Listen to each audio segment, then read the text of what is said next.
infecciosa.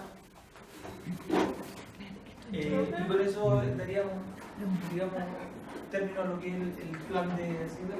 ¿Lo de faena entra en la prueba? ¿Esto que va a pasar hoy día entra en la prueba? No, No, esto es ¿cierto? para la No. última. No, Ya. lo de faena sí. Sí. Ya. ¿No subió el PPT? ¿No está subido? Ya lo dejo subido ahora, no se preocupe. De ahí lo vamos a ver bien para nombrarle los contenidos que van a entrar. ¿Ya? Pero en cierta forma entra lo que es pollo broiler, que no fue evaluado, ¿ya? Todo lo que es pollo broiler, faena y eso. Ya. Ah, y lo que es algo de ISO, de la norma de calidad, que eso no fue muy bien evaluado.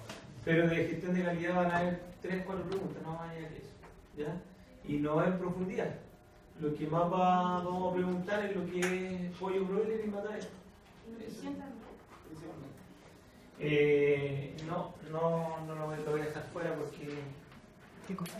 hemos estado muy distanciados. ¿Qué van a dejar fuera? Nutrición. ¿Ya? Nutrición no. O sea, Lo que hizo Percy. Sí. O sea, en la clase No, lo con que hizo Percy. Percy no. No. ¿Ya? Ya. Todos somos Percy. Todos somos Percy. O sea, a ver, la clase de Percy no va. Lo que va de nutrición es lo que va adosado a lo que es de manejo pollo broiler. Que sí. eso no lo dejen de lado. ¿Y la clase de aminoácidos? Esa me siguió. Que nos dejó para que lo leyéramos. No, eso no. No solamente lo que es alimentación. ¿Ya? Y voy a contar. Ya, esa clase de aminoácidos no va. ¿Ya? Pero obviamente va muy ligado a lo que. No voy a preguntar de ese power. ¿Ya? Pero va muy ligado a lo que es el manejo de pollo broiler. Por eso les digo, aprovechen esta instancia porque la idea es esa, que no se vean dificultades. La idea también, o sea, yo siempre le digo a los chiquillos, las notas son como un accidente. Algunos no le va súper bien, estudiaste mucho y te fue mal, porque, no sé, por algún motivo. La idea es que el conocimiento que llegue. ¿Ya? Bueno, la coccidia son enfermedades parasitarias, coccidiosis en este caso, que son características de. Son causadas por un parásito que vive a nivel intestinal, principalmente a nivel de intestino grueso, y corresponden a las aimerias. ¿Ya? Todas las aves, todos los mamíferos, ¿ya? Todos los animales, su mayoría tienen eimerias. Y estos se pueden desarrollar, o se desarrollan principalmente a nivel de pared intestinal. Se han identificado una serie de diferentes tipos de eimeria, ¿ya? Y se van a diferenciar principalmente por lo que es su morfología, su arquitectura. Se van a diferenciar por su patogenicidad. ¿A qué me refiero por patogenicidad? Algunas son mucho más severas que otras. Algunos hacen un cuadro subclínico, otros hacen ya enfermedad clínica, ¿ya? Y sobre todo se van a diferenciar por la localización y el tipo de daño que está generando en los distintos segmentos del intestino, ¿ya? Es por eso que cuando se hace una evaluación que es a nivel de coproparasitológico, qué sé yo, para determinar tipo de eimeria, se habla de que las eimerias se pueden catalogar o clasificar desde un punto de vista cualitativo y cuantitativo, ¿ya? Generalmente cuando hacemos un coproparasitológico, una muestra, vamos a estar viendo solamente lo que son el análisis cuantitativo, porque nos va a estar indicando la cantidad de horas que podamos encontrar. Sin embargo, para calificarla y ser de forma cualitativa y ver qué tipo de eimeria es, eso lo podemos hacer solamente a través de muestreos de necropsias, ¿ya? Y de acuerdo al tipo de daño, es el tipo, y el tipo de lesión que va a generar es el tipo de eimeria que está presente. ¿Por qué es importante determinar cuál tipo de eimeria tenemos? Porque en general, si bien algunos anticoxidiales podrían ser de amplio espectro, existen anticoxidiales que son de origen químico y otros de origen biológico. Y existen también algunas eimerias que son resistentes a una o al otro producto. Por lo tanto, el hecho de que diagnostiquemos coccidiosis y utilicemos un anticoxidal no quiere decir que estamos controlándolo de forma eficaz. Por lo tanto, siempre hay que tratar dentro de lo que es una producción de aves, Establecer sistemas de monitoreo a través de necropsia cada 3-4 semanas aproximadamente y ir haciendo un seguimiento. ¿Cuáles son las aves que se necropsian? No son las que están presentando alguna enfermedad o alguna anomalía, sino que principalmente una necropsia aves sanas, ¿ya? Obviamente si yo veo una ave enferma la voy a necropsiar, pero si no tengo ninguna ave enferma y estoy estableciendo un nivel de seguimiento, tengo que hacer necropsia cada 3-4 semanas, pero de aves sanas. ¿Por qué? Porque muchas veces estas enfermedades pueden cursar con un cuadro subclínico. ¿Y de qué manera nosotros podríamos ver de que tenemos una alteración subclínica cuando no hay patología evidente, ya sea de diarrea sanguinolenta, de posiciones a lo mejor un poco más mucosas que otras? Cuando, por ejemplo, tenemos una baja constante o una emaciación de la condición corporal del ave, ¿ya? Cuando, por ejemplo, vemos que el ave consume más alimento de lo normal, pero ese consumo de alimento no se traduce en un aumento de postura de huevo, ni tampoco se traduce en un aumento de crecimiento de la condición corporal.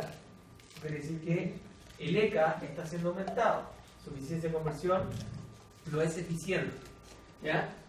Y también presencia de crestas pálidas, babillas pálidas, por ejemplo, también es indicativo de que podríamos estar frente a un cuadro parasitario. Ahora, todos estos cuadros que hemos mencionado así recientemente no son signos patognomónicos, ¿ya? No hay un signo patognomónico dentro de esta enfermedad. La diarrea no quiere decir que tenga coxidia. La presencia de heces sanguinolenta tampoco quiere decir que tenga coxidia. Por lo tanto, es fundamental, ¿cierto?, irse haciendo este seguimiento constantemente. El ciclo de vida de la himeria, bueno, ahí lo podemos ver. No voy a entrar en mayor detalle porque los ciclos de los diversos ciclos parasitarios ya lo han visto en enfermedades parasitarias. Solamente entender de que esta es una contaminación orofecal, ¿cierto? Y por lo tanto, de acuerdo al sistema productivo, va a ser mucho más susceptible de que podamos sufrir un cuadro de coccidiosis en aves que hacen su vida en piso. ¿Y a qué me refiero? Principalmente pollos de carne, pollo broiler, o bien podrían ser estos sistemas de pollo ponedora, en sistema de free range o en sistema de piso. Por lo tanto, es fundamental para controlar, mantener esta enfermedad a raya, es fundamental los tratamientos profilácticos o las medidas de bioseguridad que podamos tener, principalmente en lo que es manejo de camas, ¿ya? La prevalencia de esta enfermedad es mucho menor, obviamente, en aves que están en sistemas de jaula o en caseta, por lo mismo, porque el ciclo parasitario no se interrumpe, ¿ya? Por lo tanto, son expulsadas por las fecas, ¿cierto?, en forma de ovocitos no estrulados, y cuando son no estrulados es porque no son infectivos y posteriormente esporulan, dadas ciertas condiciones ambientales, y pasan a la parte infectiva. Luego van, son transmitidos vía ingestión, se produce la excisación, se forma el esporozoito y produce la primera invasión a nivel de célula epitelial intestinal, para posteriormente pasar a esquizonte 1, merozoito 1, posteriormente invade nuevamente la célula epitelial hasta que se transforma en esquizonte 2, merozoito 2, y cuando viene la diferenciación de gameto para determinar macho o hembra, ¿ya?, fecundación en los ovocitos, y posteriormente se inicia el ciclo nuevamente, ¿ya? Por lo tanto, al igual que todos los ciclos parasitarios, es un ciclo circular. Y si obviamente yo rompo las condiciones ambientales que están favoreciendo su propagación, obviamente voy a hacer el control. Por eso que en un principio nosotros hablábamos de que cuando enfrentemos producción, acuérdense que como nosotros en producción hacemos una medicina más bien preventiva más que curativa, ¿ya? Y eso tenemos que tener en consideración, porque hacer una medicina curativa en producción te bota los costos inmediatamente, ¿ya? Entonces, no solamente nos tenemos que encargar de hacer un control en base a fármacos, ¿ya?, sino que también observar cuál es la epidemiología y cómo se va comportando la enfermedad o los agentes biológicos dentro del sistema ecológico en el cual está viviendo. Porque si yo controlo el sistema ecológico más particularmente el agente biológico, obviamente voy a tener mayor éxito, ¿ya? Puedo estar, por ejemplo, puedo estar poniendo vacunas contra colitis infecciosa, bronquitis, etc. Pero si no rompo el equilibrio ecológico que hace que se perpetúe esa enfermedad, voy a tener constantemente mutaciones, sobre todo a nivel de bronquitis. Por lo tanto, como médico veterinario, uno siempre le tiene fe o se arraiga mucho en lo que es la medicina. Pero también tengamos ese concepto de que todos los agentes biológicos para desarrollarse necesitan una ecología estable. Entonces, si intervenimos lo que es la parte médica y también intervenimos la parte ecológica, obviamente vamos a tener mayor éxito en el control de diversas patologías. ¿Ya? Bueno, ¿cuáles son los síntomas que podemos observar? Como bien les enseñaré, no hay signos patognomónicos. Por lo tanto, este es un indicio de lo que podría ser. Presencia de heces sanguinolentas, pero hay veces que no son sanguinolentas, sino que son más bien mucosas. ¿Ya? Pluma erizada, palidez, ¿ya? Anorexia y lo que son diarrea. Si ustedes ven, son componentes comunes a otras enfermedades también. Es por eso que es necesario el poder realizar algún tipo de necropsia y generalmente determinar qué tipo de daño podemos tener a nivel intestinal. Existen algunas eimerias que afectan, la mayoría afectan el intestino grueso, especialmente lo que es ciego, pero también existen algunas eimerias que están afectando a nivel duodenal, inclusive el yeyuno, ¿ya? Por lo tanto, también podríamos tener algún tipo de lesión.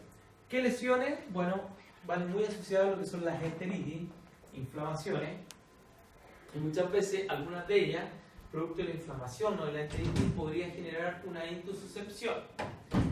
Y esa intususcepción va a ir dando origen, por ejemplo, a mortalidades por peritonitis. ¿Ya? Hemorragias. ¿Qué tipo de hemorragias podemos tener? Principalmente la mayoría comienza por hemorragias petequiales, ¿ya? Puntillado hemorrágico, que posteriormente en algunas otras especies se van haciendo un poco más en napa, y lo más grave que puede llegar a suceder es que se generen necrosis, sobre todo una enteritis necrótica, ¿ya? Que vendría siendo una complicación mucho más profunda que padecer solamente coccidiosis, ¿ya? Y eso obviamente va a dar como consecuencia aumento de la eficiencia de la conversión alimentaria, ¿ya? Y un establecimiento, un desequilibrio, ¿cierto? Llamado, lo que anteriormente hemos mencionado como la disbiosis.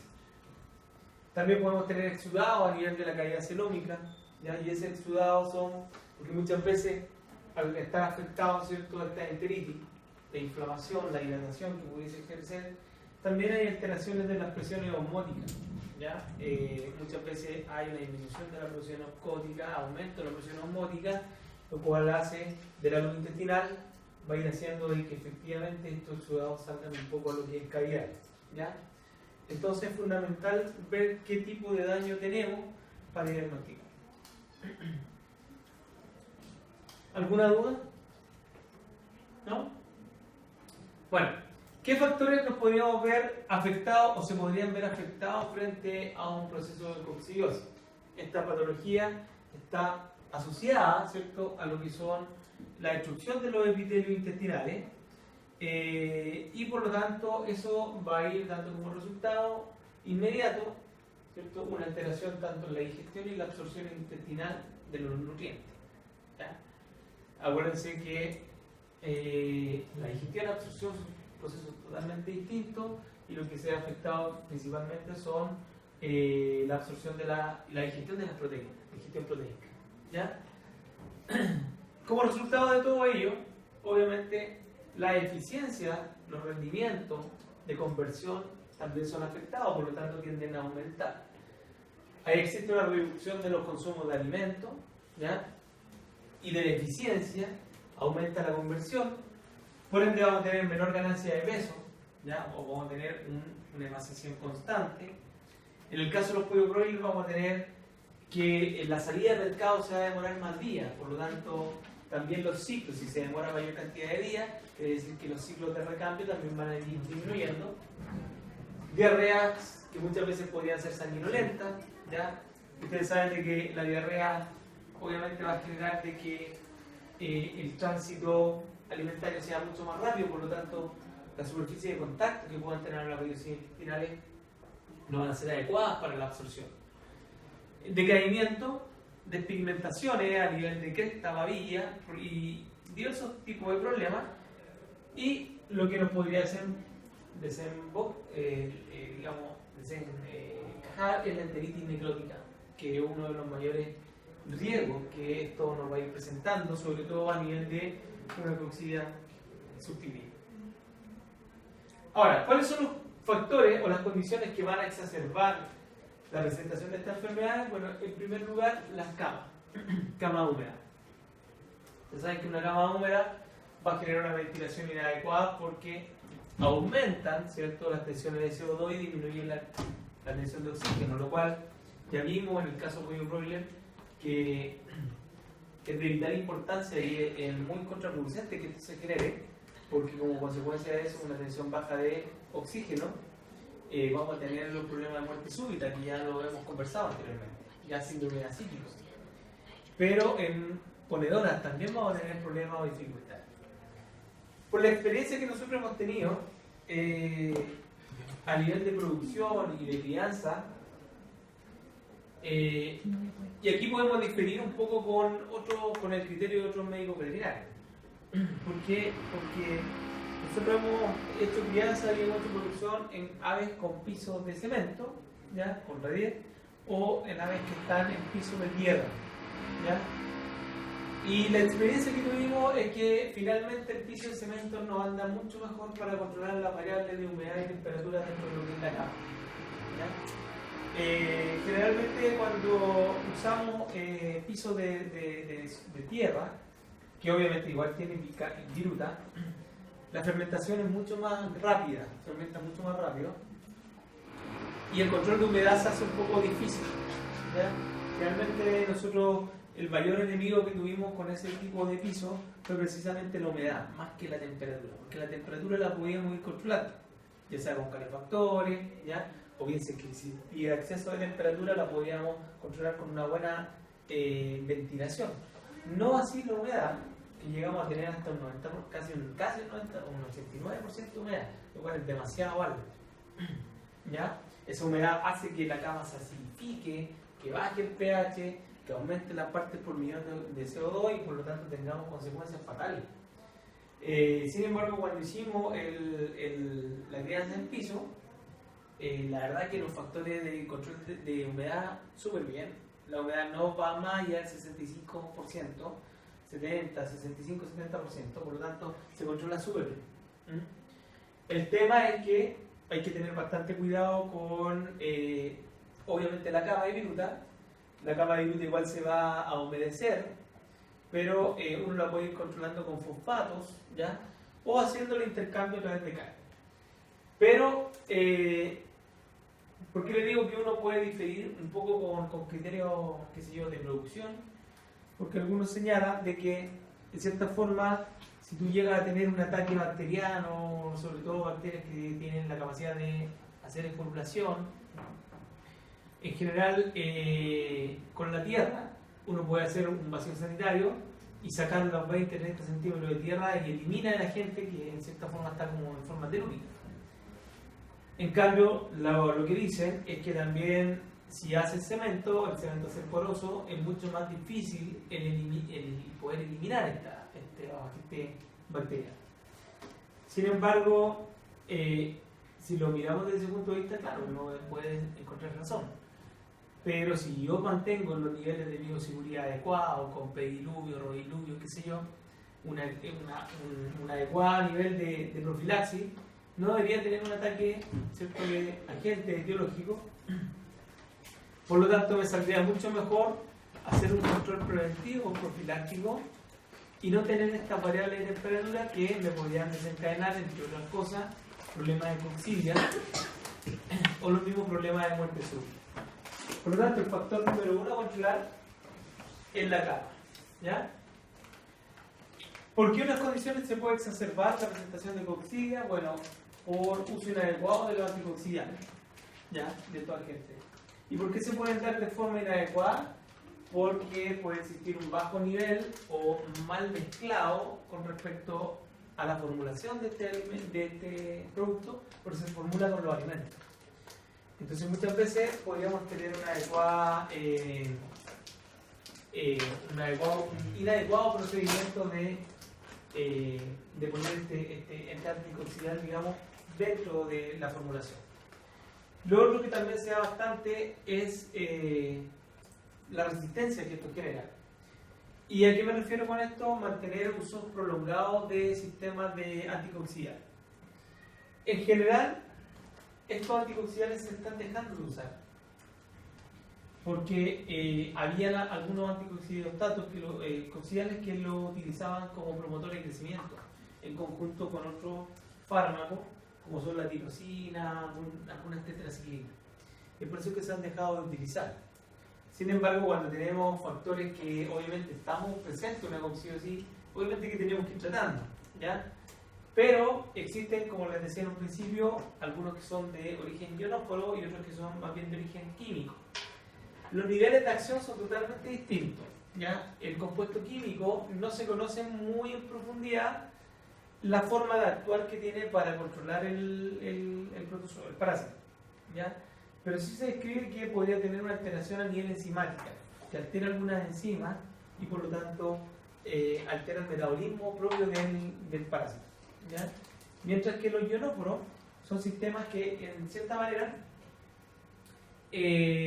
trabajan alterando los gradientes de membrana, ¿ya? Las membranas celulares, y trabaja con cationes, entonces van alterando los cationes y por lo tanto altera la osmolaridad. Entonces, en cierta forma, afecta los grados de membrana celular. Entonces, muchas veces, ¿qué ocurre? Juega con la osmolaridad y por lo tanto va produciendo una deshidratación y un control más bien no tan químico en este asunto, ¿ya?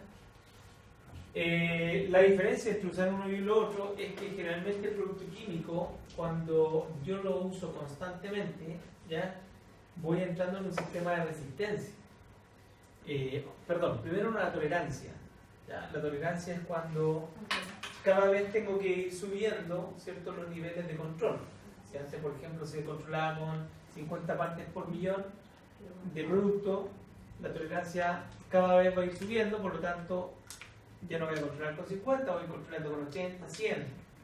Y eso posteriormente va a llegar a una resistencia total en donde ya el producto va a ser prácticamente inefectivo, ¿ya? Por lo tanto, muchas veces cuando yo hago uso sistemático, sin rotación de productos químicos, como en el caso de los anticoxidantes, en cierta manera un mayor uso va a ir generando una mayor resistencia y no voy a controlar. Al contrario pasa con el ionóforo. Si tengo un mayor ataque o estoy viendo que lo está controlando bien, basta suspender o aumentar la dosis y se va a hacer mucho más efectivo. Pero el tema es que para evitar, ¿cierto?, la resistencia por ambos lados, lo ideal es hacer programas duales. ¿A qué se refiere a programas duales? ¿Cierto? Intercalar entre un producto químico y un producto ionóforo. De acuerdo a si es que yo tengo establecido un sistema de control y prevención de anticoxidantes, que lo vamos a ir viendo más adelante. ¿Qué otros factores? La alimentación, comederos que estén defectuosos, luz inadecuada también van a favorecer. Climas, cuando sobre todo estoy en altas temperaturas con humedad inadecuada, también voy a ir desarrollando la presencia de oxígeno. Acumulación de residuos orgánicos, tanto en jaulas y en el piso, por lo tanto es fundamental, una vez que se termine todos estos procesos, hacer un vacío sanitario adecuado, ¿ya?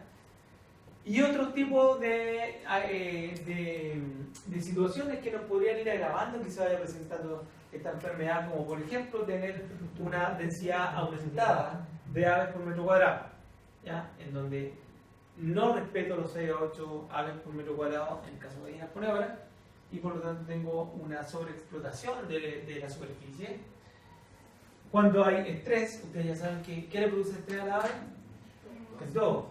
¿Ya? Por lo tanto hay que tener mucho cuidado con eso cuando hay sistemas de mala bioseguridad y sobre todo cuando hay la presencia de enfermedades inmunosupresoras. ¿Qué tipo de enfermedad inmunosupresora existe en el ave? Bueno, la enfermedad de Gumboro, ustedes saben de que es una enfermedad viral, ¿cierto? Que esta es muy similar al síndrome de inmunodeficiencia adquirida o el SIDA en el caso de los humanos. Actúa muy similar por la característica de inmunosupresión que tiene, ¿ya? Es por eso que las aves que uno hace crianza de pequeñitas, del día, qué sé yo, lo ideal es que antes de los 21 días tengan ya sus 2 dosis de vacunas contra el Gumboro. ¿Por qué? Porque acuérdense que la bolsa Fabricio, que es el órgano linfoide primario, se demora en madurar y por lo tanto eso madura alrededor del día 21. ¿Y qué hacemos nosotros cuando lo sacamos de incubación? Tratamos de elevar la inmunidad de las células germinativas que están en el intestinal.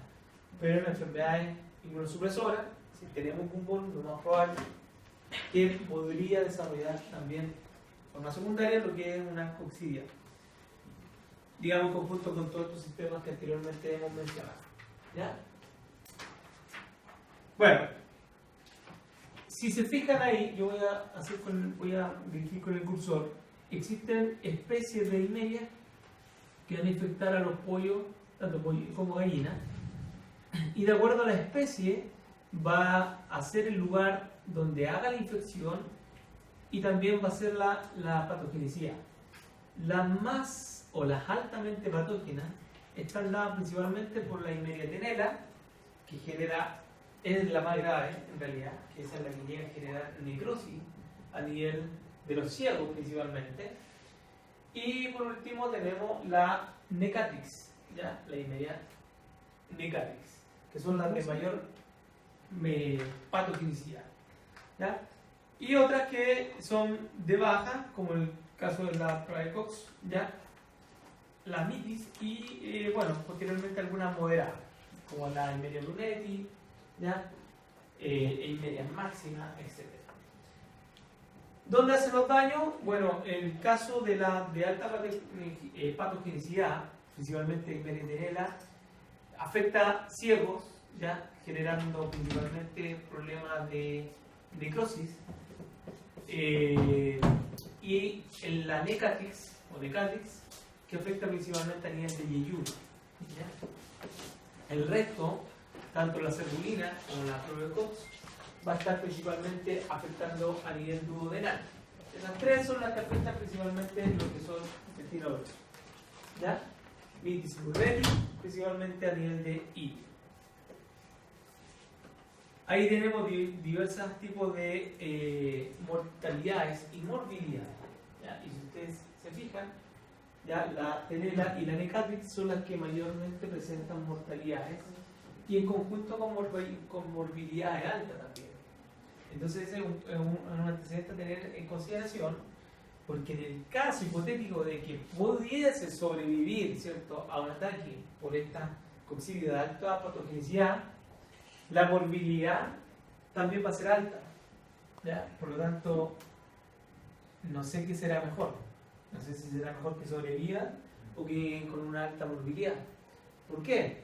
Porque el daño a nivel intestinal va a quedar permanente, ¿ya? Eso va a estar asociado, lo más probable es que a una enteritis necrótica. Y por lo tanto la ineficiencia de conversión alimentaria va a estar hasta el resto de su vida, ¿ya? Por lo tanto, el tener esa alteración principalmente nos va a afectar en lo que es tanto mortalidad y morbilidad. Al contrario con el resto, en el caso de la cervulina, la máxima principalmente son altas morbilidades, pero las mortalidades tienden a ser bajas, ¿ya? Inclusive algunas que cursan con un cuadro subclínico, como les decía, que en realidad en producción tener enfermedades subclínicas es mucho más riesgoso que tener una enfermedad clínica, ¿ya? Porque muchas veces no se pesquisa muy bien y las alteraciones las tenemos a nivel de rendimiento. Bueno, aquí tenemos la Eimeria tenela, ya que es una Eimeria que es de alta patogenicidad, es decir, el daño que produce es bastante grande y tiene una baja inmunogenicidad. ¿Qué quiere decir eso? De que de cierta manera esta puede atacar aves que ya han tenido una cierta inmunidad al medio ambiente en el cual ella está viviendo. Se desarrollan las capas mucho más profundas de la pared a nivel intestinal, ¿ya? Y produce una destrucción epitelial principalmente. Generalmente todo esta, o la inmedia va a llevar como consecuencia a una enteritis hemorrágica, una enteritis necrótica y enteritis hemorrágica. Y generalmente por las características que hemos mencionado, esta hace un cuadro clínico, típicamente clínico, ¿ya? A nivel de signología, ¿qué es lo que podemos ir encontrando? Bueno, vamos a ir encontrando anemia, palidez por, ¿cierto?, el proceso de hemorragia que conlleva esto. El crecimiento se ve disminuido también porque disminuye el consumo y la característica es que tiene una alta mortalidad. ¿Qué tipo de lesión va a generar? Bueno, en una primera instancia todo parte con una hemorragia petequial a nivel de los ciegos principalmente, ¿ya? Esta es la única que afecta a ciegos, ¿ya? No la van a encontrar a nivel de duodeno, no la van a encontrar a nivel de I1 ni de I. Por lo tanto, ustedes, hemorragia, una necropsia, qué sé yo, hemorragias petequiales a nivel de ciego, inmediatamente tenemos que sospechar de una inmediatenela. Esto en consideración con los cuadros clínicos que se van a ir viendo, ¿ya? Siempre ustedes van a ver un cuadro clínico asociado a esta enfermedad, cuadros digestivos principalmente. Y posteriormente vemos que se engrosan las paredes, sobre todo a nivel de ciego, paredes, el engrosamiento se hace por en la misma hemorragia que se pueden encontrar. Y bueno, el daño final lo tenemos en ambos ciegos principalmente, como es lo que se ve, ¿sí? La Eimeria acerulina, que tiene una patogenicidad más bien moderada, no es tan grave como la tenela, pero sí tiene una alta morbilidad. La característica que genera es que a nivel intestinal, ¿ya?, sobre todo a nivel de intestino grueso, va a generar unas lesiones que son unas lesiones como bandas transversales.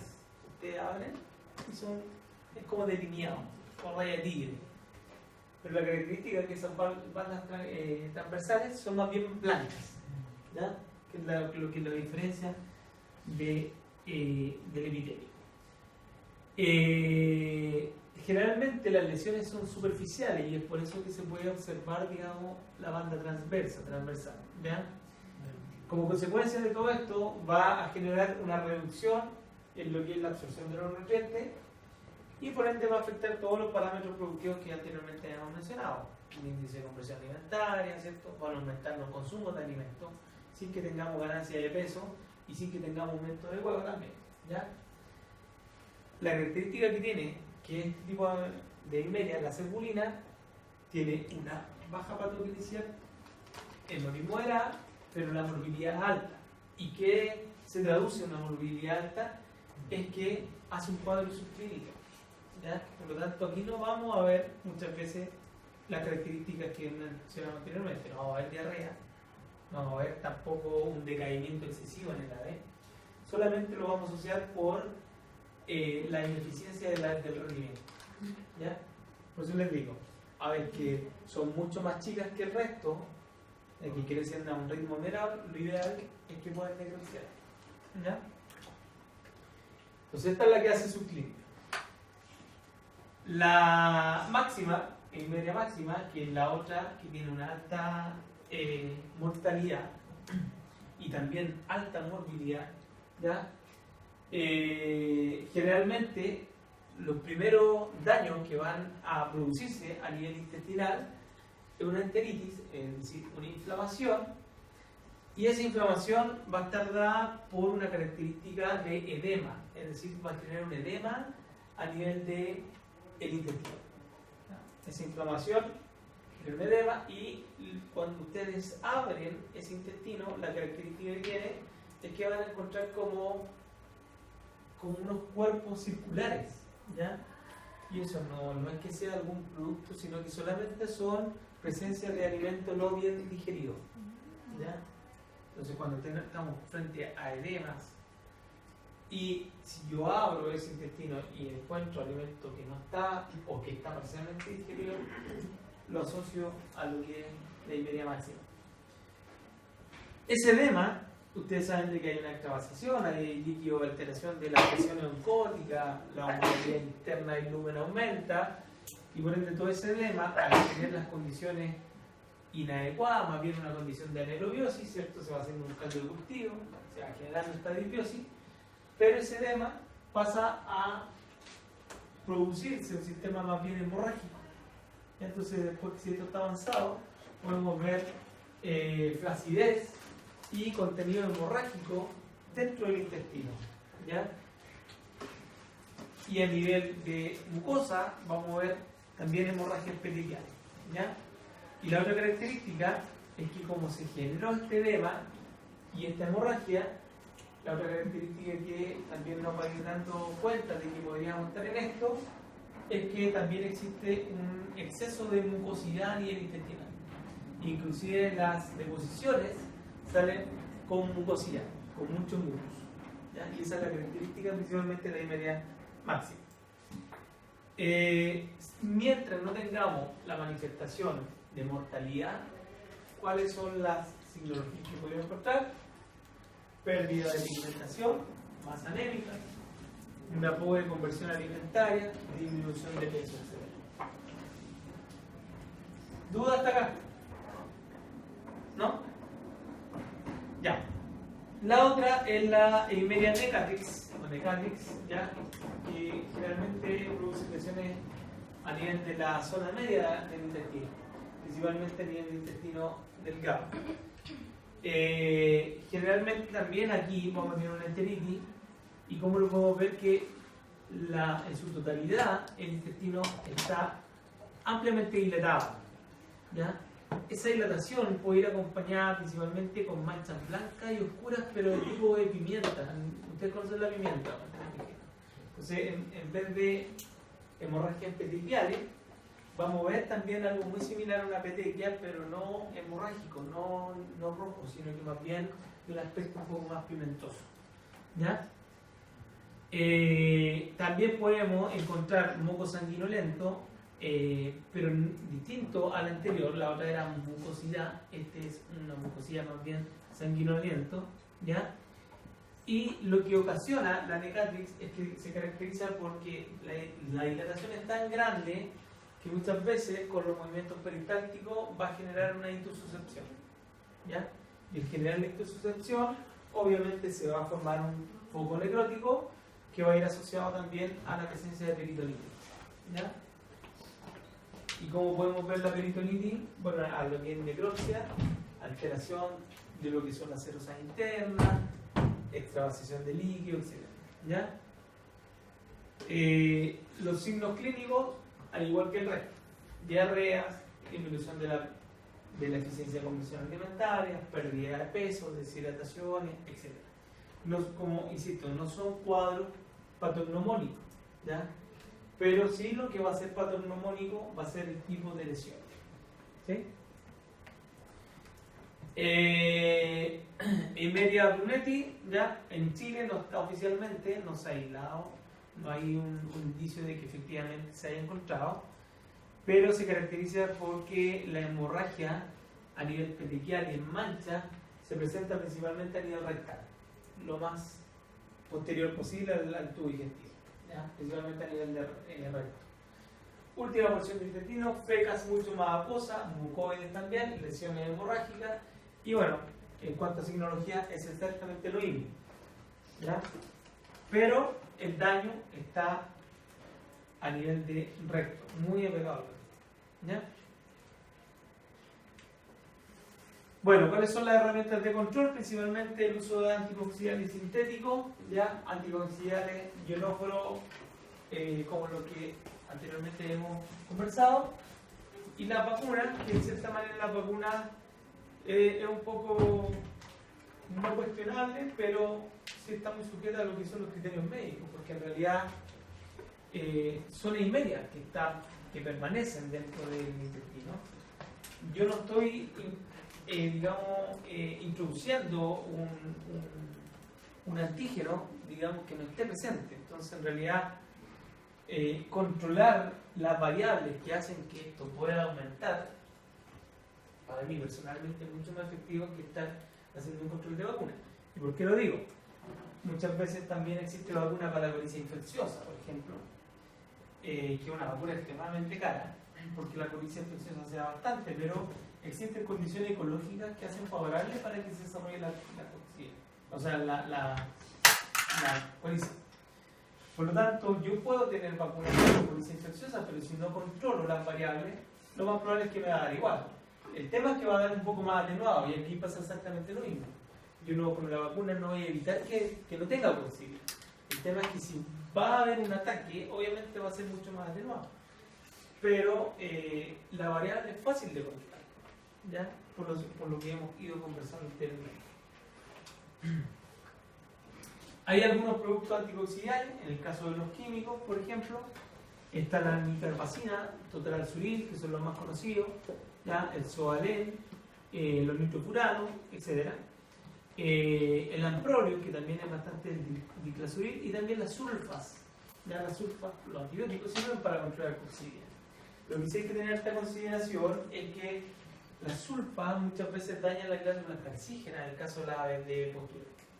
Por lo tanto, podríamos tener una alteración en la conjugación del ion bicarbonato y por lo tanto, como consecuencia, ¿cierto? Una alteración en la cáscara de los huevos mediante la aplicación de sulfa. Entonces hay que tener cuidado. Y los ionóforos, que son sustancias que se generan principalmente por fermentación, está la salinomicina, la monencina, que son los más conocidos a nivel comercial. La diferencia es que los químicos son muy difíciles de usar, son muy difíciles, la mayoría vienen para aplicarlo por tantos miles partes por millón, en tantas toneladas de alimentos, entonces muchas veces para los pequeños productores es un poco más complicado, pero hay algunos compuestos que de cierta forma se pueden tratar bien, como en el caso de el Baicol, que es al 2,5%, que tienen, digamos, dosificaciones mucho más amigables. Pero hay que tener en consideración qué tipo, como les decía en un principio, qué tipo de adímenes tengo, porque no todas van a servir, ¿ya? Entonces, de cierta forma, tengo que saber sí o sí hacer el diagnóstico adecuado, ¿ya? Bueno, los modos de acción ya lo mencioné, cómo actúan, ya lo conversamos, ¿ya? Pero lo ideal siempre es hacer una rotación o enfrentar la rotación de los productos anticoxidantes. ¿Hacemos un break?